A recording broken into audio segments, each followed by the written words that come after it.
台媒分析认为，台海危机暴露了美国的4个弱点，却也证明了危机随时可能会爆发。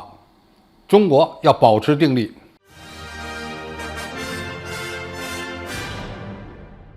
观众朋友、网友朋友，大家好，我是付全少。近日，台湾的《中国时报》发表文章称，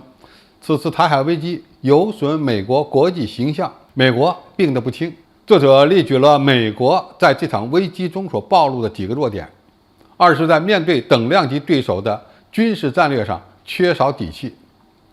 三是其亚太盟友并不给力；四是美国没有在台海拼命一搏的准备。从台湾媒体的角度来看，似乎都非常有道理，但是这反而证明美国是一个极其不负责任的国家，也证明台海危机有可能意外引爆。首先，美国不是应对重大危机不利，而是故意在塑造危机。在佩洛西窜访台湾地区之前，拜登政府有意无意地眼睁睁地看着事态的发展，却没有主动劝阻。这本身就证明美国政坛存在着一种赌博的心理，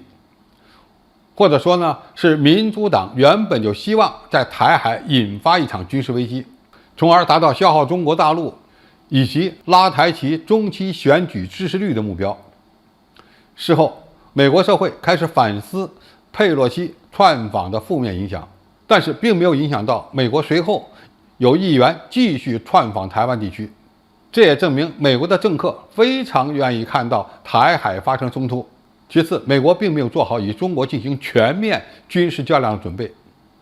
并不等于美国没有遏制中国的准备。自俄乌冲突爆发以来，美国就是在验证应对大国战争的新方式，也就是通过联合盟友发动制裁，而不是让美军直接下场。这次台海危机发生之后，美国军队表现得比较怂，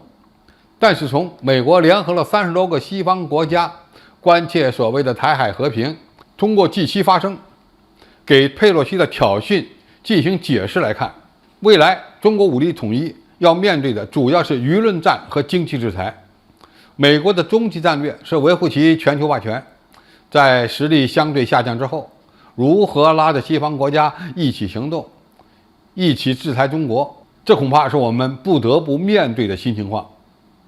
最后，这场台海危机证明，日本才是美国在东北亚地区阻止中国统一的马前卒。通过佩洛西的窜访事件，美国应该明白，包括东盟、韩国在内的国家都不愿意与美国一起面对危机。但是日本和英国是例外，特别是日本在介入台海危机的问题上，远比美国还要积极。这对喜欢玩离岸制衡的美国来说，日本无疑是他的一个好帮手。如今台海现状已经改变，解放军全面突破所谓的台海中线的默契，台湾地区的外海基本处在解放军的火力之下，美军对此毫无反应。美国人的态度是在台海军事危机结束之后，按照国际法的要求，继续派出军舰、飞机通过台湾海峡。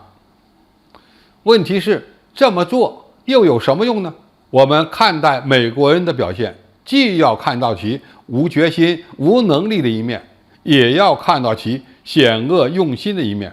美国的台海战略未来将会转变为阻止中国两岸的统一，以维持美国的霸权。所以，当美国发现已经无法阻止中国的国力超越美国之际，反而有可能是美国放手主动引爆台海战争之时。这是一种极不负责任的表现。对此，中国大陆一定要牢牢地把握住解决问题的主动权。一方面要打赢台海问题上的舆论战，另一方面如果被逼动武，时间也不能跟着美国人的节奏走。美国越着急，我们就越要淡定，因为时已势已经在大陆这一边了。好，今天的评述就到这里，谢谢大家收看，我们下期再见。